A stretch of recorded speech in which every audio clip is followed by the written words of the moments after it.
everyone. Welcome back to another episode of Web3 Deep Dive Podcast. I'm your host, Rachel Wolfson. I'm so excited for today's interview. Today, I'm actually speaking in person in San Francisco at the Roxham TV beautiful studio, and I'm speaking with Denelle Dixon. She is the CEO and Executive Director of Stellar Development Foundation. I've actually known Denelle for years, so this was actually a really great opportunity for me to catch up with Denelle, but also for our listeners to learn about what Stellar Development Foundation is doing, how blockchain technology is being used for good and to help those in need with aid, for instance. That's just one of the use cases that we talk about in this episode. This interview, we really focus on blockchain as a technology and how that's being leveraged today. We talk about real world assets, for instance. We talk about tokenized bonds. It's just such an interesting interview with Denelle.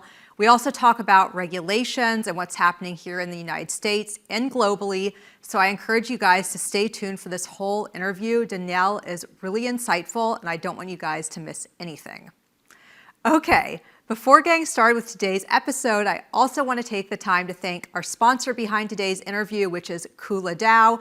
Kula DAO is a really great initiative that is also leveraging blockchain technology for good using a DAO model. And we're just going to take a minute or two to hear a little bit about what Kula DAO is doing. With the Kula token, you can shape, decide, and direct. Kula's value can be traced in the land beneath your feet. Kula is not about holding, it's about building. We haven't waited for legal systems to catch up. Kula is more than rules, it's results. Our goal is not just returns, it's restoration, repair, and empowerment.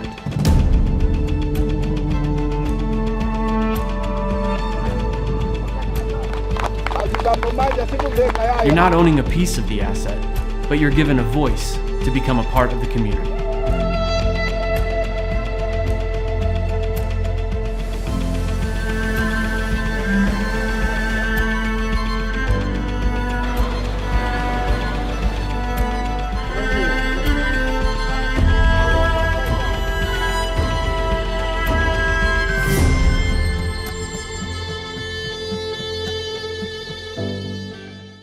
Okay, the moment you all have been waiting for, let's get started with today's interview. Hey Denelle, how's it going? It's great, thanks for having me. Yeah, thank you for coming here. We're here in San Francisco at this incredible studio. I'm so happy that you joined me in person. Yeah, me too, these are always better in person. Definitely, I agree. And it's just so coincidental that we're both in San Francisco at this time. It worked out very well. Yeah.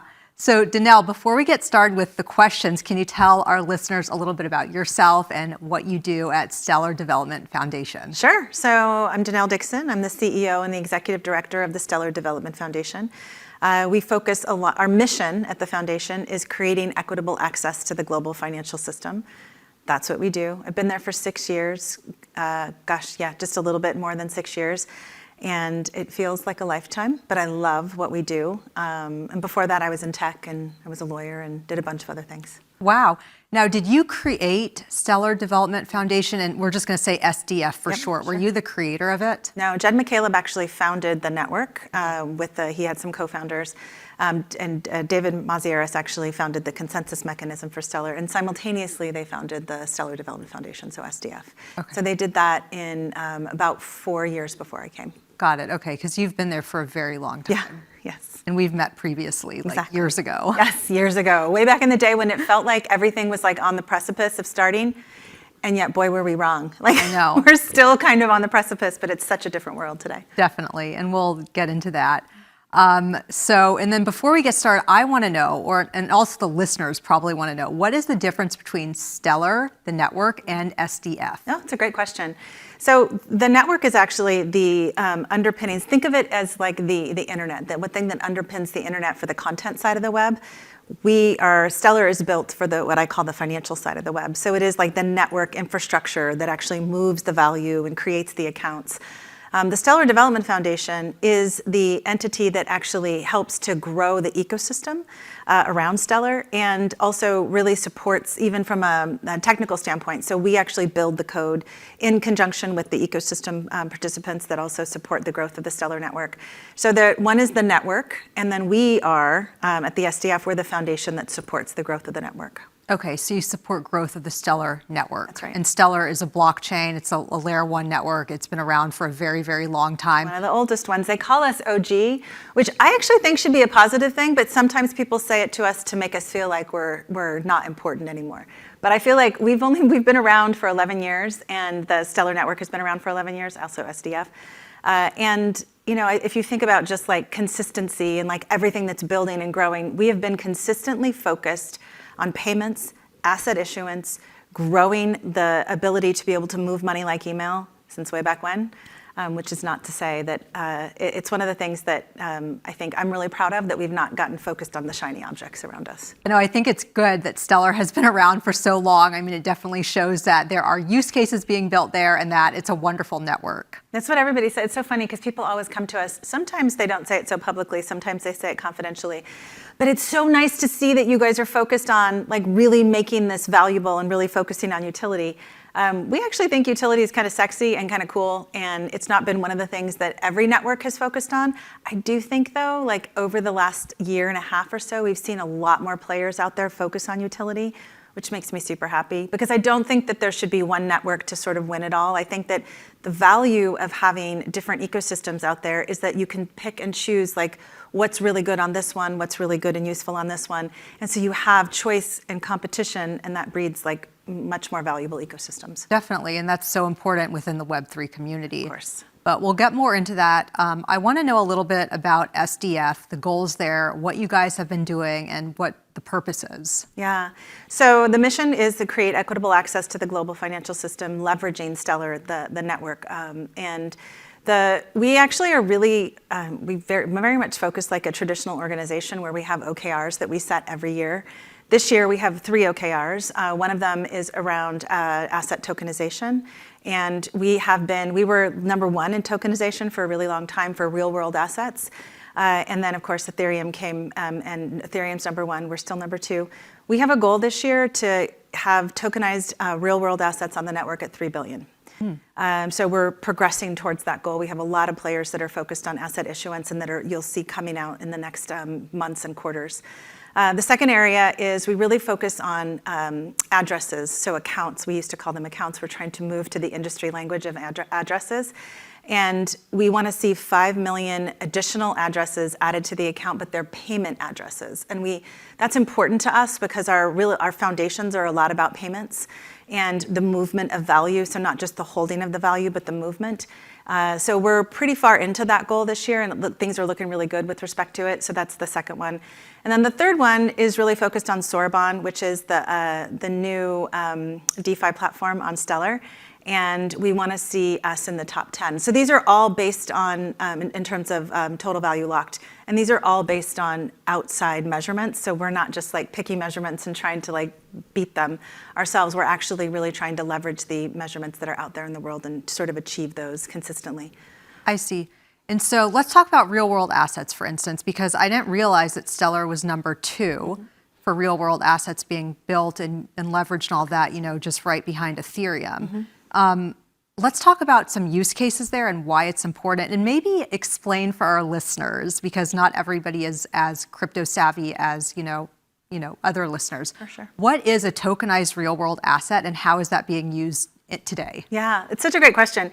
And I think that so many people use the RWA language and they don't know what that means. So one of the things that I love about our story and our journey on tokenization, so we've been tokenizing assets on Stellar since the beginning. Those a lot of times were fiat-backed assets, so those assets that were like either dollar-backed, or they were real-backed, or they were yen-backed. Those assets have been built on Stellar for the last, probably for the last 10 years. Like we really were focused on, we wanted to move value with stable coins. So we were using that stablecoin language and that for a really long time. So those are like the first assets that really came out kind of on any network.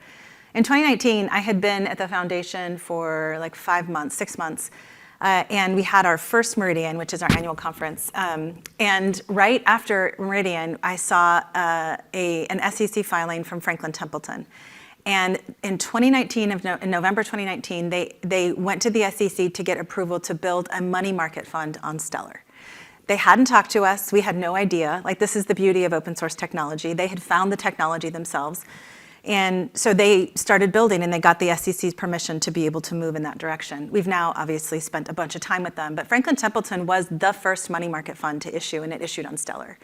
So if you just think about your traditional money market funds, you sometimes have checks associated with them if they're in bank accounts, like what we consider bank accounts traditional, and you get yield. You get usually like they're Treasury backed, US Treasury backed, so you get yield on them. Well, what Franklin Templeton did as the first player to move to this is they actually put it all on chain.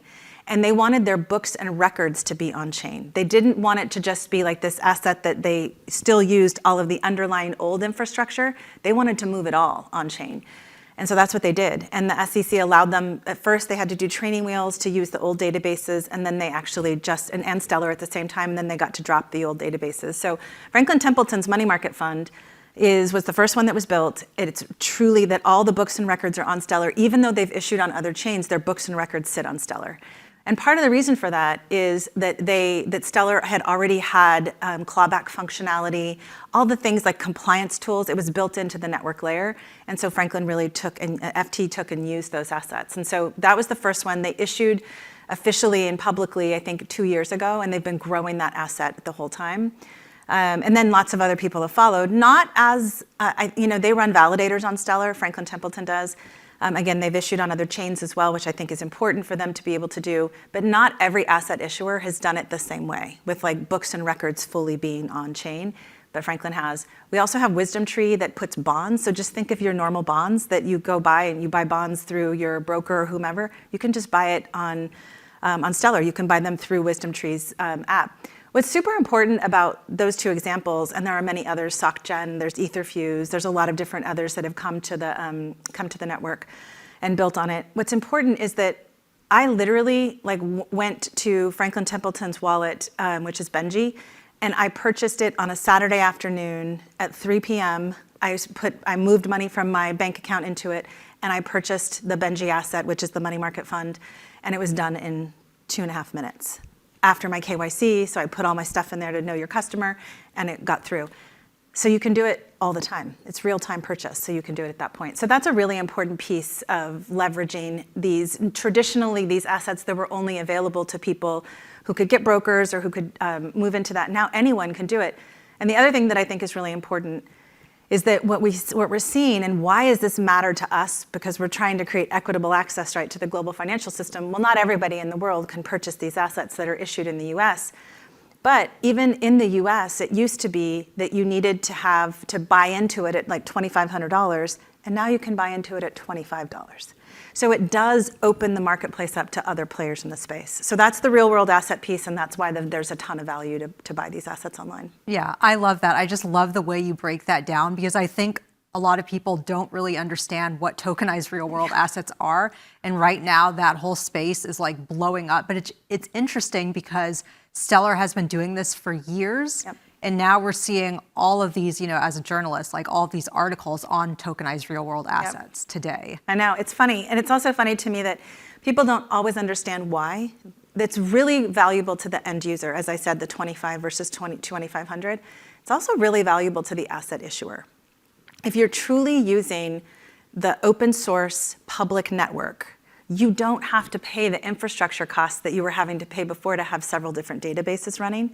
You don't have to have people managing the 10 different databases that you had. You can then deploy those people to different parts of your business and be more creative. So the reasons that Wall Street are now interested in it, yes, you're opening up your customer base, but a lot of it, you're making it more efficient internally. So I love it. It actually is everything that's super valuable about this technology. I would say that I love it when these assets can be held by everyone instead of just the people in the US, for example. But like Franklin has issued assets outside the US as well. In different parts of the world. So now you can hold them other places, and they're US Treasury-backed assets. But I see that these kinds of assets, these real-world assets, I see there going to be a lot of interest to people, because while stable coins are going to be interesting in the US still because it's a really easy way to move money, US Treasury-backed assets are going to be really interesting outside the US because people not only want to hold dollars, but they want to hold dollars that are yield-bearing dollars. That's interesting. Yeah. Let's follow up on that because that is a really interesting topic you just brought up. But I also want to talk about how tokenized real-world assets is helping with financial inclusion in other parts of the world. Mm-hmm. And I think that SDF has a partnership with the United Nations. Maybe you could talk about that as well. Yeah, so in that case, the UNHCR, which is the refugee part of the UN, has been using Stellar to be able to deliver aid into different countries for the last 3 years. And so it's amazing when you think about, they're using stablecoins to do it, so they're not yield-bearing assets, those are stablecoins, but it's still like a dollar-backed stablecoin. And the thing that's been really interesting, again, like why do people, like you don't want to fit a square peg into a round hole and just be like, use blockchain because it's cool. Although I know AI is way cooler than blockchain now, but you want it to make sense and you want it to be like for a good reason. Well, the UNHCR has saved so much money by leveraging Stellar to be able to move the dollars into and to deliver this to the refugees or to the intended recipients. They use a digital wallet. It can send a text message. There's a bulk disbursement tool that SDF has built, and that can be now leveraged. It's an open source piece of code. You can put like thousands of payments in at once. And so the UNHCR can push a button, send all of these text messages to the aid recipients. The aid recipients receive the text and it says you are eligible to receive aid from the UNHCR, download this wallet. They download the wallet, type in their information. So within 2 minutes, they have their aid.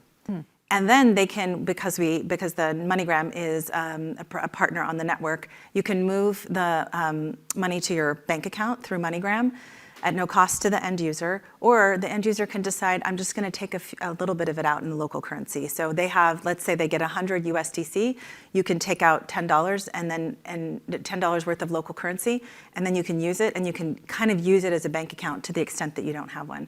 It's super valuable. The UNHCR has sent over $5 million of aid over the last several years. And in just that amount, they've saved $12 million from their own costs, that they no longer have to have the security around the money if it's like cash that they're delivering.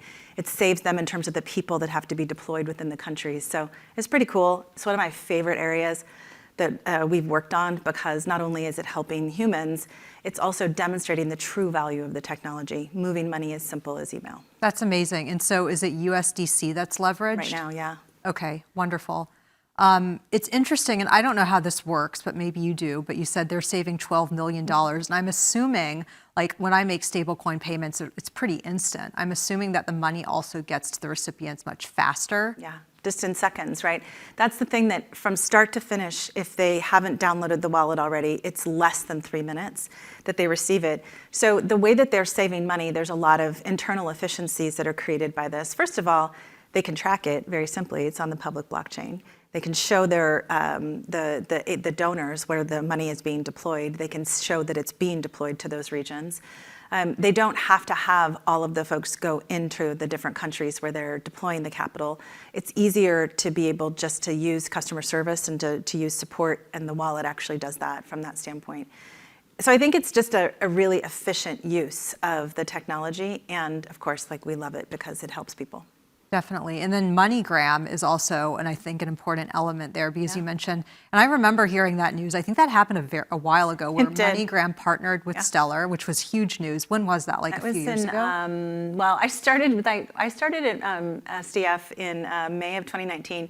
Some of my very first conversations in that month were with MoneyGram, because I saw this as a huge opportunity to be able to bring MoneyGram as that on and off ramp to the network. Took a couple years for us to get to the place. So I think we launched in like 2021 or 2022 officially. When are we in? Yeah, 2022, I think. I don't know. Don't quote me on that. But I think that it's around that time period. But we had already built the prototype of what was necessary to translate like MoneyGram's language into Stellar language, and then back and forth. We called it very creatively an adapter. So that just allowed that transfer of language between the two of them. And so what we really were trying to do there was to take advantage of what MoneyGram had created, which is this amazing moat by having agent network all over the world that could be leveraged by every wallet provider out there. And that then you could bring cash into MoneyGram and then cash it into a USDC asset, and then you could do what you want with it at that point. It's in your digital wallet. Or you could cash out, and you can cash out at any location. You know, they had 480,000 locations globally, and you could cash out anywhere into the local currency. So it was the one piece that was missing in blockchain and crypto, because we always said, isn't it amazing? Like blockchain and crypto, we can totally replace everything in the financial, that's in the traditional financial infrastructure, except we never figured out the on and off ramps. Right. And so this was the first time where we were so excited about creating those cash on and off ramps, which is what people who don't have bank accounts actually need. So it was great. And we've leveraged that. Now you can move money into bank accounts from them because they have those relationships already globally.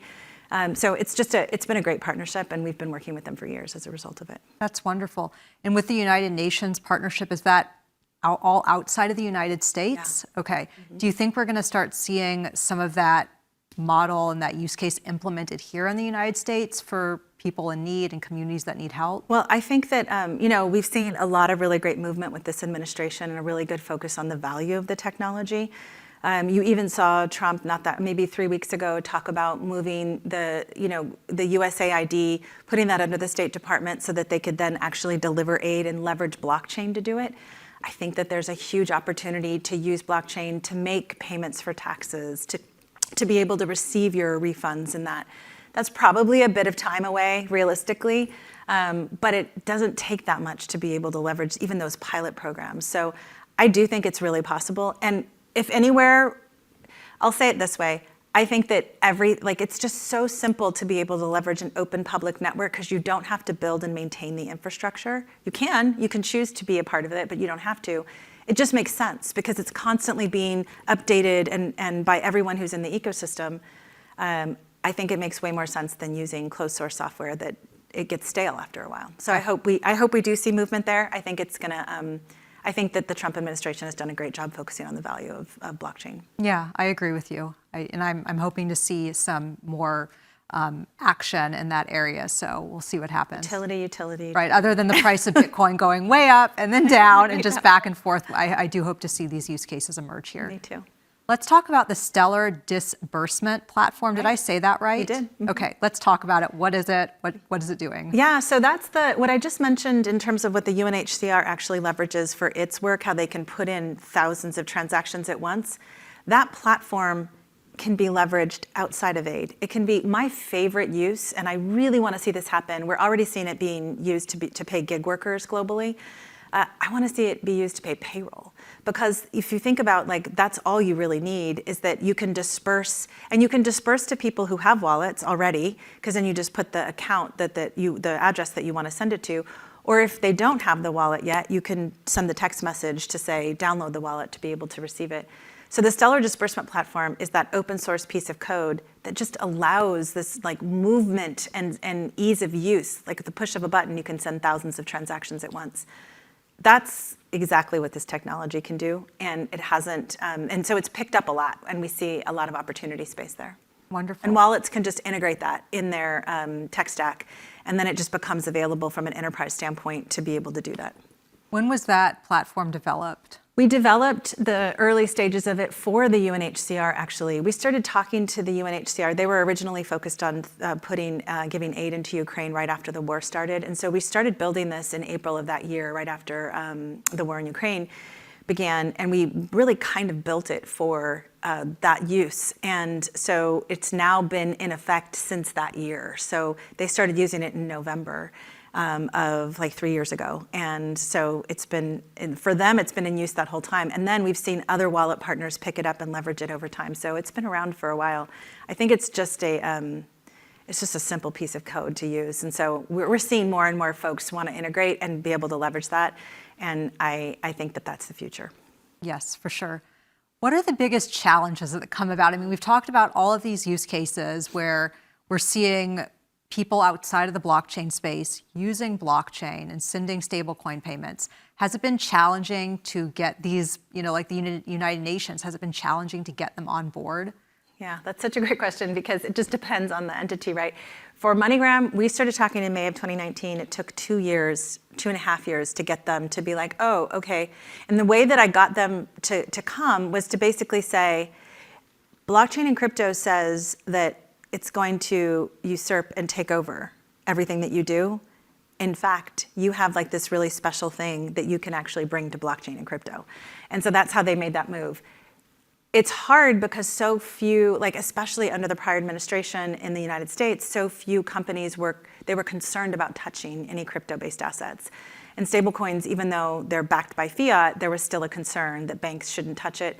So we saw so much interest in companies, banks, asset issuers wanting to come, but they were very concerned. So that was a really big challenge. I still think like even in the, I was just in Europe 2 weeks ago, and there's a lot of asset issuers that want to really play in this, but they're still a little bit cautious because they're not sure like what their regulators are going to think. So I think the regulatory environment domestically and in other parts of the world, for different reasons, have been challenging. For example, there are countries, if you think Nigeria, take Nigeria for example, or even in Brazil, if they're currency protecting countries, they get really worried that any kind of an asset like this could come in and disrupt their currency pretty dramatically. We actually think that any even US dollar-backed asset that came into the country converts to local currency so it can support the growth of their currency, but it takes a little time. So I think the regulatory environment is a challenge. And I'll just be honest and say that I think that a lot of the other challenges that I've seen over the last 6+ years is a lot of shiny objects in our industry, and it's sometimes hard to focus on utility. I agree. I mean, you know, we hear all the time about meme coins and this coin surging and obviously the price of Bitcoin and the price of all these tokens, and we forget the use cases, and then people think that blockchain is really only related to crypto. Exactly. They don't realize that it can actually be a useful tool for getting aid to people in need very quickly at a much better cost, right? More cost efficient. So that's what I love about what you're doing at Stellar and what SDF is all about, because I think that it's a lot of this aid and helping communities in need. Yeah, I think it's so interesting. I think the secondary market is what made the crypto industry really have a voice and a space. So the fact that you do have all those assets that are out there has really given it that voice and that volume. And I also think that the secondary market made it really hard for the tech stack to have an appearance, because so much of it is there was focus on the crypto assets and not, you know, back in the early days of the web, we were able to get focus on the content companies that were building on top of the web. They actually showed the use of that technology really well. Because we had so much focus on the crypto assets, the technology sort of sat for a while. Right. Now it's in full surgence, and I think that we'll see a lot more utility, and we already are seeing a lot more utility. And even the meme coins, they're like the playing cards, right? They're like the trading cards of my generation. And so when I think about, like, it still demonstrates the flexibility and the way that you can sort of make this technology into lots of different things, which I love. I just wish that we had a lot more like good focus on the utility, which I think we're getting now. Right, and there are some meme coins out there. I mean, I'm not a fan of meme coins personally, but we have seen some meme coins that are actually used for fundraising and helping communities in need. I mean, who know? You probably know of some. So they're not all just like these pump and dump schemes where you see the price go up and then, people sell. But it has given this industry this complicated sort of backdrop. Yes. And when I meet with regulators domestically, internationally, because I spend probably 25% of my time focusing on regulation in all these different countries, including the United States, it is the question that a lot of them ask, well, what about these meme coins? And like, what about like this? And this isn't really like, maybe this is like it sometimes doesn't show the strength of which the technology is. But I think ultimately we're heading in that direction. So I think it's fine. We just have to be really focused on showing the value of the utility. Definitely. Shifting gears a little bit, because you said that you were a lawyer, or you have a law degree. What attracted you to the blockchain space? And I'm guessing it has something to do with the technology and how it can be used for good. Yeah. But just curious. So I was a trial lawyer. I loved being a trial lawyer. I did that for 10 years, and it was super fun. A lot of what I can do but I loved it because you're constantly having to think about I used to call it your goals, your strategies, and your tactics. As a trial lawyer, it doesn't mean that you always want to win the case. It means that, you kind of always do. I kind of always did. But your client might just want the case to settle, or your client might want to get a business relationship out of the case. So you always had to be thinking about the strategy of what made sense to the client. The same is true in tech. Like there's the tech that you can leverage the tech for lots of different things, and you always have to be thinking strategically what is the best value for it. So I was at Mozilla, I was the COO there, and I was sort of at this like perfect trifecta of policy, tech, and business. I love thinking about like how to leverage tech to get to a business goal and a business outcome, revenue generation, whatever that might be, but policy always has to come and be a big play in it. And then Jed McCaleb, who's the founder of Stellar, he found me and he brought this opportunity. It was a very Stellar, SDF was very small at the time, but it had that same trifecta. The one thing I loved about working at Mozilla is that I could advocate for policy that wasn't just about my products, because it was about the open web and it was really focusing on delivering value of this tech into the world that others could build on.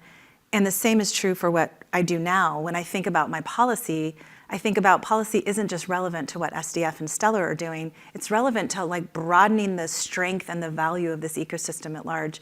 And so it's been like this perfect, I always have said this, I will never have another job. Like I love what I do because I get to touch on like in here, from the business standpoint, I get to work with these like founders or small to medium sized enterprises where they're building and using this tech and helping them to figure out their revenue models. It's really cool. Leveraging the tech for the benefit of the humans who are all over the world that don't have access to the same things that we do here. That's what this tech is really great for. And then from a policy standpoint, helping regulators and policymakers figure out how they should think about new technology and how they should think about open source. And so it's sort of like, it's the perfect job for me, like the way my brain works and the puzzles that you can put together. And so that's what's been so amazing about it. Let's talk a little bit about regulators and regulations in the United States, because you've been in the industry for a while, as you know, I have also been in the industry for a while, and we've seen a lot of changes happen from when we first started to now. So, and is that also a reason why we're seeing real world assets kind of blow up now, because regulators are finally understanding it? Like, what are your thoughts? Yeah, well, I think the regulatory environment under the prior administration in the US, I initially didn't really have a view on crypto and blockchain. And then there were certain players that were friendly with that administration that had a view, like Senator Warren. Others had a view on that it was not good, that crypto and blockchain were not positive. And that sort of took over and became the view of that administration. You had Gary Gensler as the head of the SEC. We had all these really it felt very much like there was persecution of this industry. And so nobody in the traditional financial infrastructure was going to stand up and be like, no, but wait, we like this industry. Like this makes a whole bunch of sense to us. And frankly, they probably weren't going to spend the time understanding why. And so the regulatory shift here has not just opened things up here, it's also in the United States, it's opened up like from a global standpoint, like to say, okay, now, because everybody wants this user base in the United States. And it's funny because during that time period, lots of people in crypto and blockchain were like, well, we're just going to leave the US and we're not going to focus on this US market. But really, are you going to? Like, you really want this market to be a part of it. And so that regulatory shift and that openness to this technology and thinking about it as a tech stack instead of thinking about it as this like bad thing that we shouldn't have in play has been game changing. And I think game changing for real world assets. Now we have traditional financial infrastructure like, okay, we're ready now, we're ready to go play. Kind of globally, a little bit still tentative about what this looks like and how it works for them, but we're seeing it all over the map and it's pretty great. So It's definitely a regulatory shift. It's a good thing to see that we can have an impact on the regulation. It took way too long in the United States. Like I always thought there was low hanging fruit. Like stable coins and market structure, I thought we should have gotten those things through. It's good to see that we can have an impact on policy. It is disappointing to me that policy and regulation can have such a negative impact on the tech. Like that's the thing, like I always thought about when you think about policy, and this is how I always advocate for it, you gotta think about the outcomes that you don't want and the outcomes that you do want and regulate there. Don't regulate at the tech stack. Regulate at the outcome level. And we weren't doing that. Do you think we're seeing that with AI? I mean, obviously, you mentioned AI a little bit, but artificial intelligence, it's huge now, but, regulations and everything around that also needs to be set. I hope even we do that here. I get really fearful because there's a lot of fear around AI, just like crypto and blockchain. There was fear around what it could do to financial markets, and a lot of lobbyists sort of from the banking side that lobbied against it. There's fear around how it could harm people, how it could take jobs away. All that fear a lot of times leads to bad regulation. But I think that, and also, this is so funny, when I think about also what happened in May of 2019, is that's when Libra sort of came into view, and like when Facebook came in to think about it, and that actually activated a ton of regulators because they were so worried about Facebook having so much control.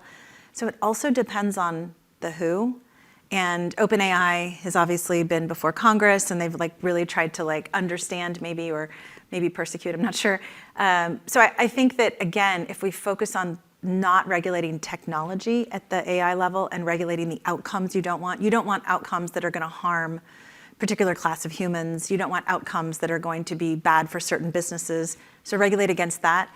I think it remains to be seen how that happens. We haven't seen a ton of regulatory focus on it this year. We did see a lot of attention last year, but not this year yet. Right. Let's talk a little bit about Stellar again. Now, Stellar's cryptocurrency is XLM. Yep. And I know we've been talking a lot about stable coins and how the partnership with the United Nations is using USDC, but is XLM being used for any of this? It's a good question.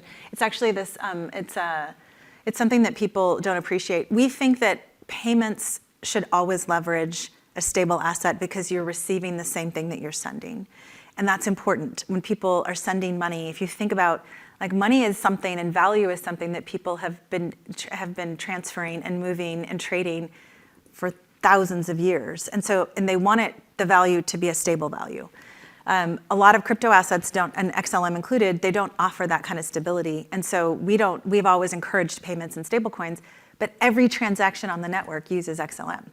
And it doesn't use a full XLM. I think it's 1/100,000th of a XLM, or 1/100,000th of a penny is used.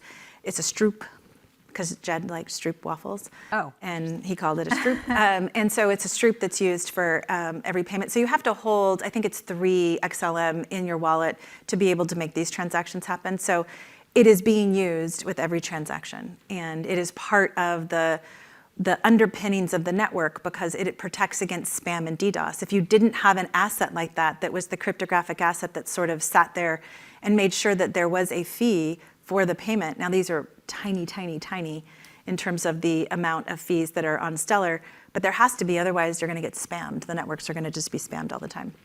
So that's what the XLM is used for. So it's a crucial part of what is used on Stellar. Right, definitely.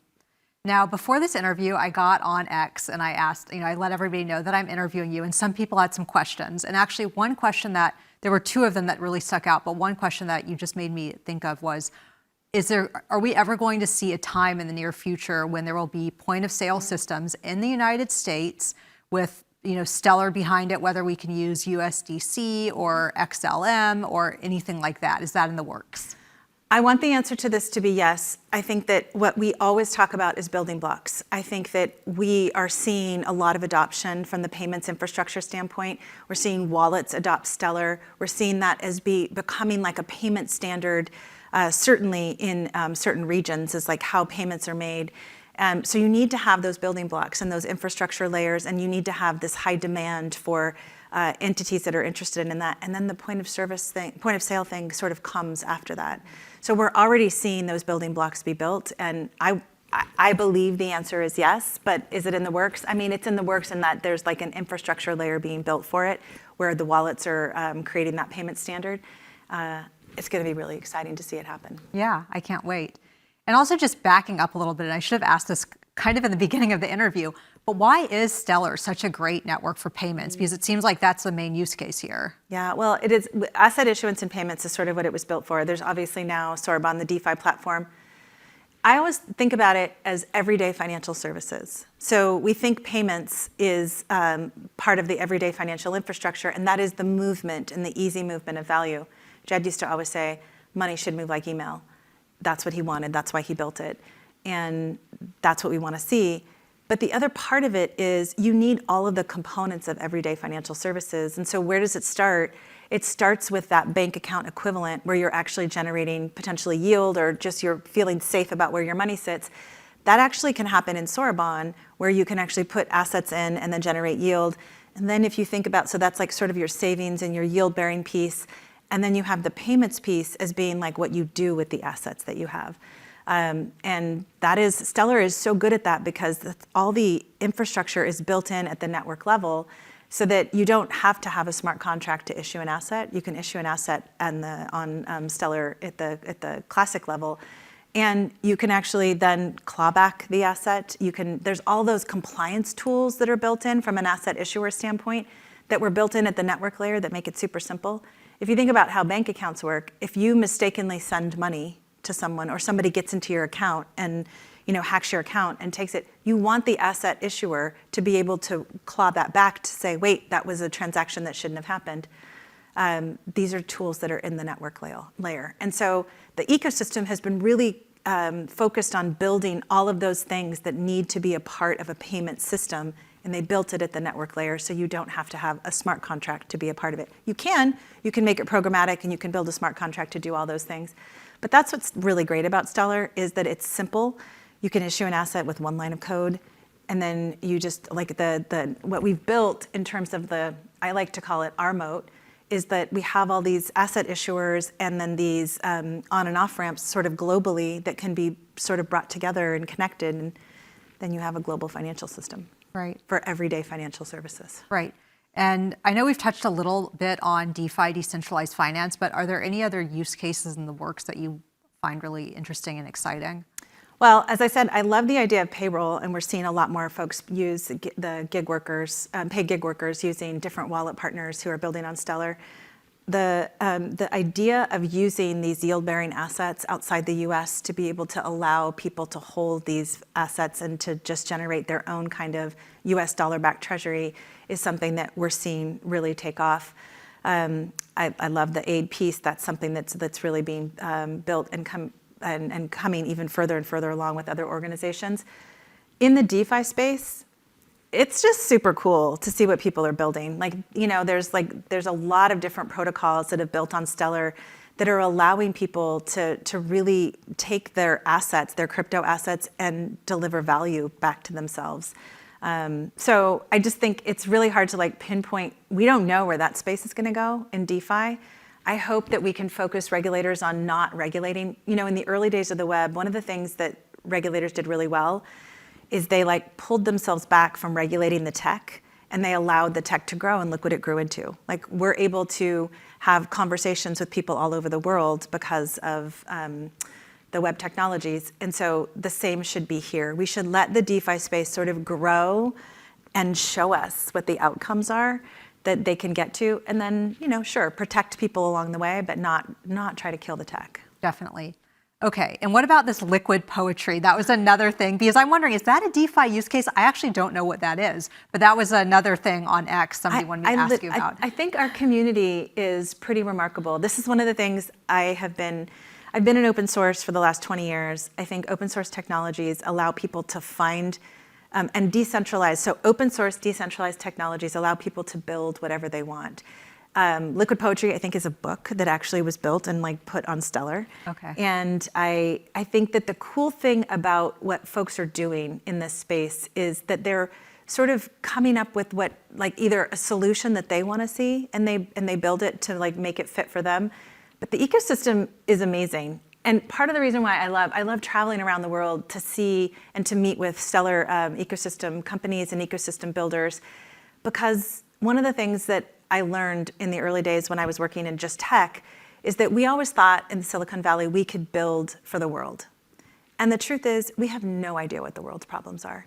And the best people to solve those problems are local builders. And when I go and I see that things that we think might be a problem, but they can solve that problem and then maybe 4 others very differently, it brings like so much warmth to me, and it just makes me so happy to see it. And so people that are building in our ecosystem and just creating the things that sort of make them happy and that are going to delight their users makes me excited to see what's happening. And speaking of that, I know that Meridian is coming up, and that's in Brazil. It's in Rio de Janeiro, at the Copacabana Palace, which is right on the beach. It's like one of the most iconic hotels.